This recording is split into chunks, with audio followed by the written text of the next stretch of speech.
सोहनपुर गांव में एक अमीर और एक गरीब परिवार की कहानी है। बारिश का मौसम था, जिसमें गरीब परिवार की एक टूटा-फूटा छोटा सा घर था, जिसमें पड़ोस में रहने वाले अमीर परिवार जिसका एक बड़ा सा महल था। आसमान में कभी बिजली चमकती, कभी बादल गरजते और बीच-बीच में रहकर आंधी तूफान भी आते और मूसलाधार बारिश भी होती। इस बीच एक गरीब परिवार छोटे से घर पर भूखा बैठा होता है। मम्मी, मुझे बहुत जोरों की भूख लगी है। खाना बनाकर मुझे खाने दो। बेचारा 4 साल का बच्चा चिंटू भूख से तड़प रहा था। ये देखकर चिंटू के दादा दादी के आंखों में आंसू आ जाते हैं और चिंटू की दादी सरिता कहती है, बहू विमला देखो रसोई में। रात की बची हुई रोटी होगा तो चिंटू को नमक रोटी दे दो, जिससे थोड़ी देर के लिए भूख शांत हो जाएगा। नहीं माँ जी, रात में रोटी नहीं बचा था। हम लोग तो आधे पेट रोटी खाकर सोए थे। रसोई में अनाज का एक दाना भी होता तो मैं कुछ बना देती। बारिश लगातार होती जा रही थी, रुकने का नाम नहीं ले रहा था। दूसरी और बेचारा गरीब परिवार भूख से तड़प रहा था। तभी बारिश में भीगते हुए लखन के पैर से खून बहता हुआ घर आता है। दादी, बुआ, माँ, भैया, देखो पापा आ गए। पापा, आप आ गए। दाल चावल नहीं लेके आए। मुझे बहुत जोरों का भूख लगी है। कुछ खाने के लिए नहीं लाए? ओ मेरा सोना बेटा, रोते नहीं, चुप हो जाओ। ये लो विमला, भगवान की कृपा से आज 200 रुपया की कमाई हुई है। तुम दुकान जाके राशन का सामान ले आओ और 5 रुपया चिंटू का चॉकलेट ले आना। तभी लखन की बहन किरण कहती है, भैया, आपके पैरों में तो चोट लगी है और उससे खून भी बह रहा है। अरे बेटा, ये चोट कैसे लगी? कितना दर्द हो रहा होगा। वो कुछ नहीं माँ, थोड़ी सी चोट लगी है। रास्ते में आते वक्त सड़क पर गड्ढा था तो पानी में नहीं दिखा और वहीं पर चोट लग गई। ठीक है किरण, तुम पट्टी लेके आओ, मैं पट्टी लगाती हूँ। और विमला, तुम राशन का सामान लेकर आओ, बच्चों को भूख लगा है। विमला राशन का सामान लेने दुकानदार के पास चली जाती है। दुकान में अमीर परिवार की बहू रानी दुकान में ठाठ से राशन का सामान ले रही होती है। भैया, 5 किलो आटा दे दो, 2 किलो रिफाइंड, 5 किलो शुद्ध घी दे दो। ऐसे इतरा कर दुकानदार से सामान लेती है जैसे कहीं की महारानी हो। लगता है भाभी, इस बार बरसात में सबसे ज्यादा पकोड़े आपके घर ही बनने वाले हैं। तभी विमला की तरफ देखकर कहती है, भैया, इस बारिश के मौसम में तो गरम गरम पकोड़े और मिठाइयाँ खाने का मजा ही कुछ और होता है। बाकी गरीब लोग तो दाल रोटी खाने में ही बरसात के मौसम गुजार देते हैं। ये सब रानी उस गरीब विमला को सुनाकर कह रही थी। तभी दुकानदार बड़बड़ाते हुए विमला से कहता है, तुम तो पैसा लेकर आई नहीं होगी, तुम्हें क्या लेना है? दुकान बंद करने का समय हो गया है, अब मैं उधारी नहीं दूंगा। तभी विमला दुकानदार से कहती है, भैया, मैं पैसा लेकर आई हूँ। 2 किलो चावल और 1 किलो दाल और 1 चॉकलेट दे दीजिए, और यह रहा आपका पैसा। तभी दुकानदार का दिमाग में ठगने का सोचता है और वह झूठ बोलकर विमला से कहता है, 150 रुपए तुम्हारे उधारी के हैं बचे, 50 रुपये है, बोलो इसमें से क्या दे दूं? आटा और थोड़ी चीनी दे दीजिए। ये सब लेकर विमला बारिश में भीगते हुए घर जाती है और दूसरी तरफ अमीर परिवार की बहू रानी खाने पीने का सामान पैसे के दम पर भर भर के ले जाती है। वही गरीब परिवार की बहू विमला थोड़ी थोड़ी राशन लेकर अपने टूटी फूटी घर पर आती है, जहां बारिश की बूंदें टपक रही थी। हे भगवान, बारिश का पानी रसोई घर में भर रहा है। नेहा, वो पुराना वाला बाल्टी रसोई में लगा दे, वरना चूल्हा भीग जाएगा तो खाना भी नहीं पकेगा। नेहा बाल्टी लाकर लगा देती है। वही ससुर, पति और बाल बच्चे चौकी पर बैठकर खाना का इंतजार कर रहे थे। अरे सरिता, आज सारा दिन इधर उधर में ही बीता दोगी क्या? कम से कम खाना तो चढ़ा दो। देखो जी, मेरा दिमाग मत खराब करो। यहाँ घर पर पानी भर रहा है। यदि हम दोनों माँ बेटी पानी बाहर नहीं निकालेंगे तो थोड़ी देर में ही सारा घर पानी से भर जाएगा। आप दोनों बाप बेटे तो सुनते हो नहीं? कितने दिनों से बोल रहे हैं कि बरसात का मौसम आने वाला है, जल्दी से छत की मरम्मत करवा लीजिए, लेकिन आप लोग तो सुनते ही नहीं हैं। अब टपकने लगी ना छत से पानी, अब मिल गई ना कलेजे को ठंडक। सास की बात सुनकर रमेश भड़क जाता है और लड़ाई शुरू हो जाती है। भाग्यवान, तुम्हें लड़ाई करने के सिवा और भी कुछ दिखाई देता है या नहीं? दिन भर का थका हुआ इंसान कहाँ से काम करके थक के आया है, उसमें भी चैन नहीं। 2 टाइम का खाना भी शांति से नहीं खाने देते। पिताजी, आप थोड़ा सा टाइम दीजिए, मैं अभी तुरंत खाना बनाती हूँ। क्या बहू, ये तुम थोड़ा सा राशन लेकर आई हो? इतना सा राशन तो 2 टाइम भी नहीं चलेगा। माँ जी, आज दुकानदार ने 150 रुपए उधार काट लिया। हमारे घर खुला राशन आता है थोड़ा थोड़ा करके, तो थोड़ा पैसा काट ही लेता है। पता नहीं भगवान हमारे घर के हालात कब ठीक करेंगे, जो हम लोग भी 2-3 महीने का राशन इकट्ठा लेकर रखेंगे। ऐसा कर, इसमें से आधा आटा चीनी खोलकर मीठी रोटी बना दे। रात का समय है, एक एक खा लेंगे, काम चल जाएगा। थोड़ी ही देर में सरिता सभी लोगों के लिए मीठी रोटी 2-2 करके पतली पतली बनाती है और फिर परोसती है। बहू, घर का दरवाजा खोल दे, खाना बनाया तो गरम गरम लग रहा है थोड़े। बाहर का ठंडा हवा आ जाए तो ठीक लगेगा। जैसे ही विमला दरवाजा खोलती है तो देखती है कि सामने के पड़ोस वाले अमीर घर के लोग अपने बाहर के गार्डन वाले एरिया में कुर्सी मेज पर बैठकर मजे से डिनर कर रहे थे।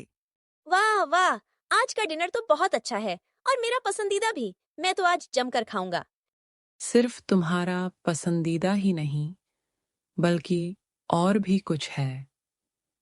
यह तुम जल्दी जल्दी खा लो, फिर तुम्हारे लिए सरप्राइज है। सरप्राइज क्या बात है? आज तो बड़ा मजा आने वाला है। अमीर परिवार के बच्चे बड़े मजे से अपना पसंदीदा भोजन खाते हैं, परंतु दूसरी ओर गरीब के बच्चे राहुल और राखी बस ललचाते हुए देख रहे थे। तभी बारिश में भीगते हुए जोमैटो वाला पिज्जा लेकर आ जाता है। ये लीजिए मैडम, रानी जी के नाम पर डबल पिज्जा डिलीवरी है और जल्दी से पैसे दे दीजिए। भैया, पूरे 15 मिनट लेट पिज्जा लेकर आए हो, तो पैसे किस चीज के? अब तक तो पिज्जा पूरी तरह से ठंडा भी हो गया होगा। मैडम जी, ऐसा मत कीजिए। अगर आप पैसे नहीं दिए तो मालिक मेरी तनख्वाह से पैसे काट लेंगे। बाल बच्चेदार वाला आदमी हूं, इस बारिश में भीग कर पिज्जा डिलीवरी कर रहा हूं। पिज्जा वाले को ऐसे गिड़गिड़ाते हुए देखकर गरीब परिवार में से सरिता बोलती है, हे भगवान, कैसे लोग हैं यह लोग! इतने धन दौलत होने के बावजूद भी मन में थोड़ा भी विचार नहीं है कि गरीब की मेहनत के पैसे दे दें। भाग्यवान ऐसे ही होते हैं, अमीर लोग जो गरीब के पैसे मार लेते हैं। तभी सोहन थर थर कांपते हुए डिलीवरी वाले को पैसे देता है। बेटा, मैं तुम्हें पैसा देता हूं। कितने हुए पैसे? यह लो, 4000 रुपये तुम रख लो। धन्यवाद चाचा जी, आपका परिवार हमेशा खुश रहे। पिज्जा वाला वहां से पैसा लेकर चला जाता है। तभी सपना कंजूसी के स्वभाव से अपने पति से लड़ पड़ती है। हाँ जी, आपको पिज्जा वाले को इतने पैसे देने की क्या जरूरत थी? पिज्जा वाले का तो सिर्फ 2000 ही हुए थे। सपना, कभी तो गरीब के लिए दिल बड़ा रखो। भगवान ने तो हमें इतना कुछ दे रखा है। तुम्हें क्या पता गरीब बेचारा एक दिन के लिए कितना कुछ सहन करता है और किस तरह से मेहनत करके पैसा कमाता है। तुम दोनों को तो कुछ समझ आता नहीं है। तुम दोनों सास बहू शांति से बैठो घर पर और डिनर करो। सोहन की बात सुनकर सपना को चिड़चिड़ी हो जाती है और फिर पूरे परिवार के लोग मौज मस्ती के साथ खुशी खुशी डिनर करते हैं और दूसरी ओर गरीब परिवार के लोग रूखा सूखा खाकर सो जाते हैं। इसी तरह से कुछ दिन बीत जाते हैं। एक दिन सुबह गरीब परिवार की बहू आंगन में मिट्टी लगाकर थोड़ा घर को साफ सुथरा और मजबूत कर रही थी। तभी सास, चलो तुमने ठीक किया बहू। कम से कम आंगन में मिट्टी डाल के साफ सुथरा कर दिया तो खुरदरापन ठीक हो गया। परंतु विमला भाभी, यह मिट्टी कब तक चलेगी? फिर से बारिश होगी तो सब खराब हो जाएगा। पता है नेहा, परंतु क्या करूं? फिलहाल हमारे घर को ठीक करने का कोई उपाय तो नहीं है। कम से कम साफ सुथरा ही कर देती हूँ। यह सब बात करते करते नंद भाभी घर से बाहर आती है। तभी देखती है कि अमीर परिवार में रंग पेंट का काम लगाई हुई होती है। अरे आंटी, मेरी मानो तो बरसात का मौसम है, रंग पेंट में पुट्टी मरवा लूं। तुम्हारे हिसाब से मैं थोड़ी ना पेंट करूंगी, या तो मेरी बहू पसंद करेगी। जिस रंग का पेट पसंद होगा उसी रंग का पेंट करवाऊंगी। बता बहू, तुम्हें कौन सा रंग पसंद है? माँ जी, मुझे तो यह लाइट पिंक पसंद है, जो बाहर में बहुत अच्छा लगेगा और अंदर भी कुछ खराब हो रहे हैं। यह सभी काम करवा लीजिए। ठीक है, जैसा तुमको ठीक लगे बहू। काम करने वाला मजदूरी दोनों सास बहू के कहने पर जिस रंग का पेंट करने बोलते हैं वह वही पेंट करना शुरू कर देता है। और यह सब होते हुए गरीब परिवार से विमला अपने आंगन में चूल्हा बनाते हुए सब कुछ देख रही थी। पता नहीं हमारे पड़ोसी के पास कितने सारे पैसे हैं जो सर्दी गर्मी बरसात सभी मौसम में अपने घरों में पेंट करवाते रहते हैं और लाखों रुपए खर्च कर देते हैं एक बार में। नेहा, अमीरों के घर में भगवान ने झोली भर भर के डाला है, तभी तो उड़ा रहे हैं। और एक हम गरीब, हमारे पास इतना भी पैसा नहीं है कि हम अपने टूटे हुए घर की मरम्मत भी करवा सके। इस दुनिया में हर इंसान की जरूरत 2 टाइम का रोटी कपड़ा और मकान है, लेकिन सबको सब कुछ नहीं मिलता। गरीब आदमी का सारी जिंदगी सिर्फ 2 टाइम का रोटी कमाने में ही लग जाता है। और यही अमीर परिवार के लोग पैसों के दम पर अच्छे अच्छे खान पान, अच्छे कपड़े, अच्छे मकान और अच्छे तरह के मौज मस्ती करते हैं।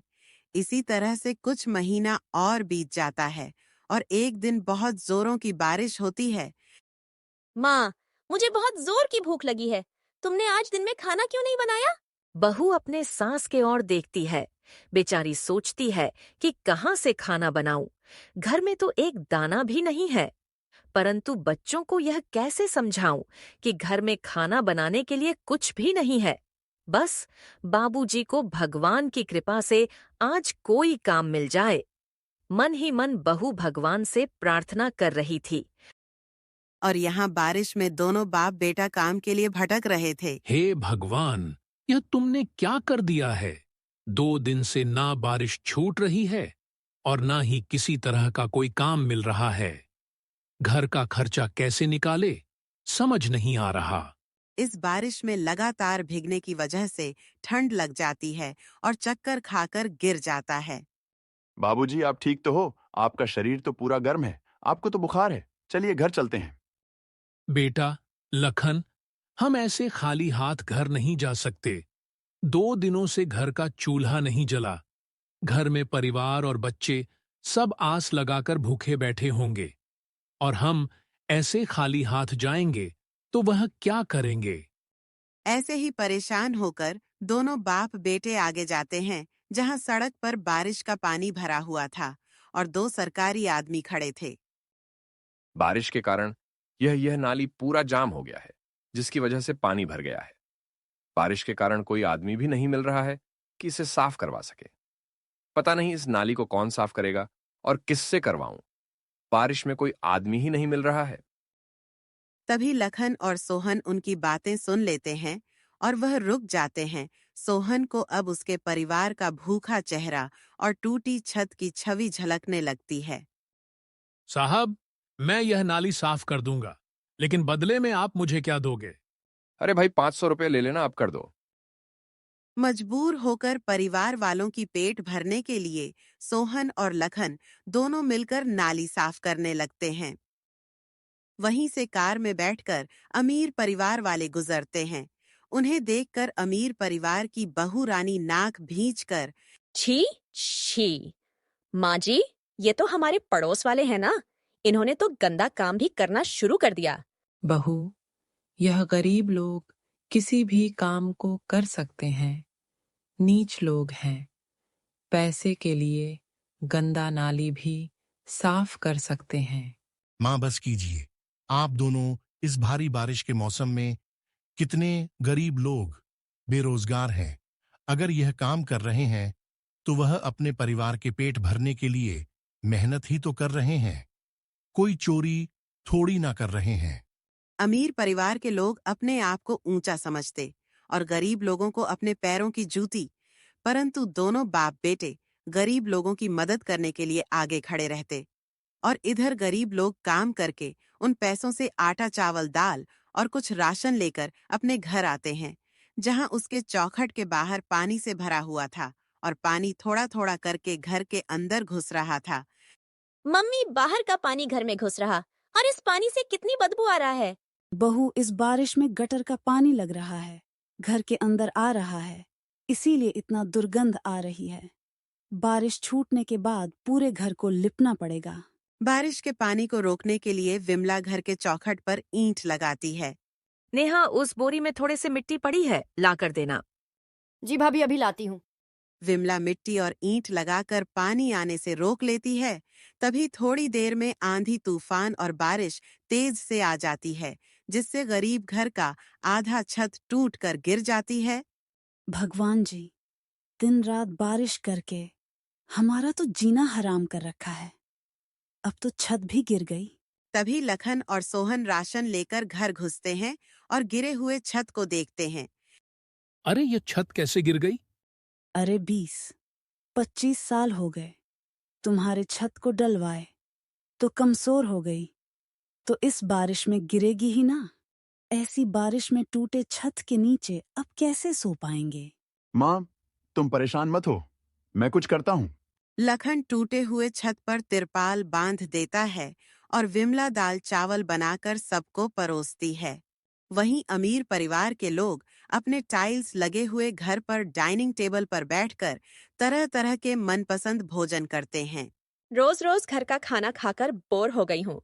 मम्मी जी, आज होटल चलते हैं। बहू, तुमने मेरी मुंह की बात छीन ली। मुझे भी ऐसा ही लग रहा है। अरे, तुम लोगों को जब बाहर ही खाना था तो घर पर इतना सारा खाना क्यों बनाया? ये तो बर्बाद हो जाएगा ना। ऐसा करो, ये खाना पड़ोसी को दे दो, वह खा लेंगे। बिल्कुल भी नहीं ये जी, आप इन गरीब लोगों को नहीं जानते। एक दिन अच्छा खाना खिला दो तो कुत्ते की तरह दरवाजे के पास आ जाएंगे। कचरे में डालना पसंद है, पर इन लोगों को आदत लगाना नहीं। किसी ने सच कहा है, जिसके पास जितना ज्यादा धन दौलत होता है, उसके पास उतना ही छोटा दिल होता है। गरीब परिवार के लोग थोड़ा थोड़ा चावल और पानी जैसा दाल खाते हैं, वह भी सभी को भरपेट नहीं मिल पाता। और गरीब परिवार के दोनों बाप बेटे को इस रोज रोज के बारिश की वजह से काम भी नहीं मिल पाता है, जिससे उन्हें घर पर ही बैठना पड़ता है। तभी सपना विमला को प्रस्ताव लेकर आती है।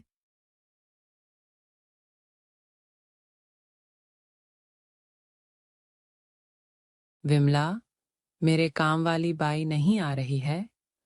अगर तुम्हारे नजर में कोई खाना बनाने वाली हो तो तुम उसे काम पर भेज देना। 3000 महीना का दे दूंगी। यह सुनते ही विमला को उम्मीद नजर आती है। आंटी जी, आप बोलो तो मैं आकर आपके घर खाना बना दूंगी।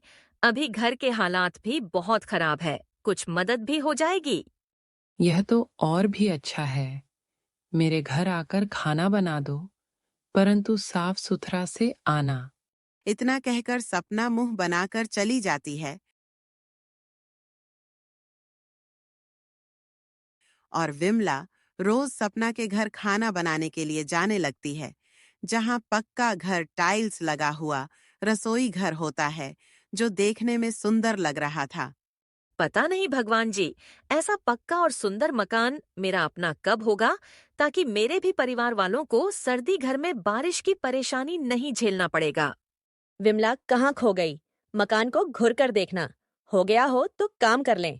जी दीदी, कुछ नहीं, क्या काम करना है बोलिए। ये रहा किचन और फ्रिज पर दूध पड़ा है, मलाई मार के अदरक वाली चाय बना दे और साथ में पूरी समोसे और पनीर टिक्का बना दे। हम लोग चाय के साथ में स्नैक्स लेते हैं। जी ठीक है दीदी। बेचारी गरीब परिवार की बहू अमीर परिवार के घर में तरह तरह के पकवान बनाकर उन्हें खिलाती है। वहीं दूसरी तरफ गरीब परिवार के लोग बारिश में छत गिरने की वजह से बोरी ओढ़ कर बैठे होते हैं। ऐसे ही बारिश में हालत खराब थे और लखन जगह जगह पर जाकर काम ढूंढ रहा था। विमला, यह दाल और चावल बासी हो गया है, तुम ले जाओ हमारे घर। बासी खाना कोई नहीं खाता, तुम्हारे घर इस्तेमाल हो जाएगा, तुम ले जाओ। धन्यवाद दीदी, घर जाकर सिर्फ गर्म कर दूंगी, सब खा लेंगे इसी को। खाना देने के बाद सपना और उसकी बहू दोनों विमला को ताना भी देते हैं। थोड़ी ही दिन में लखन को एक अच्छा सा नौकरी मिल जाता है। विमला, अब तुम्हें पड़ोसी के यहाँ काम करने की कोई जरूरत नहीं है। मुझे एक अच्छी सी नौकरी मिल गई है और सैलरी भी महीने का 15,000 है। हमारे परिवार का खर्चा आसानी से निकल जाएगा और इसी महीने के अंदर मैं छत पक्के कर लूंगा। लखन काम पर जाने लगता है और मन लगाकर काम करता है। लखन का ऐसे मन लगाकर काम करते हुए देखकर उसका मालिक खुश हो जाता है और 1 सप्ताह में ही उसे छत पक्के करने के लिए एडवांस पैसे दे देता है, जिसे वह छत और चौखट पक्का कर लेते हैं। ये गरीब लोग छत और चौखट पक्की करवा लेने से हमारे जैसा अमीर नहीं लगोगे दम है, तो मेरे जैसा पक्का और मजबूत घर बना के दिखाओ। सपना बहन, घर मजबूत होने से पहले परिवार का जड़ मजबूत होना होता है, यह तुम नहीं समझोगी। सरिता पहली बार सपना की बातों का जवाब देकर घर के अंदर आ जाती है। वही लगातार बारिश की वजह से अमीर परिवार के घर के दीवारों में दरार हो रही थी। अरे रानी बहू, यह तुमने कैसा पेंट पसंद किया है? लाखों रुपए खर्च हो गए और घर के दीवारों में दरार होने लगा है। 1 महीना भी हुआ नहीं और घर खराब होने लगा। मुझे क्या पता था कि वह मजदूर इतना खराब काम करेगा और हमारे घर खराब हो जाएंगे। तभी अचानक से जोरों की आंधी, तूफान और बारिश होने लगती है और अमीर परिवार के घर की नींव हिलने लगती है। मम्मी मम्मी, देखो, लगता है भूकंप आया है, मुझे बहुत डर लग रहा है। मम्मी, कुछ करो। डर मत बेटा, मैं हूं ना, ये जी कुछ कीजिए। लगता है घर की नींव हिल रही है, जल्दी से सब कोई घर से बाहर निकलो।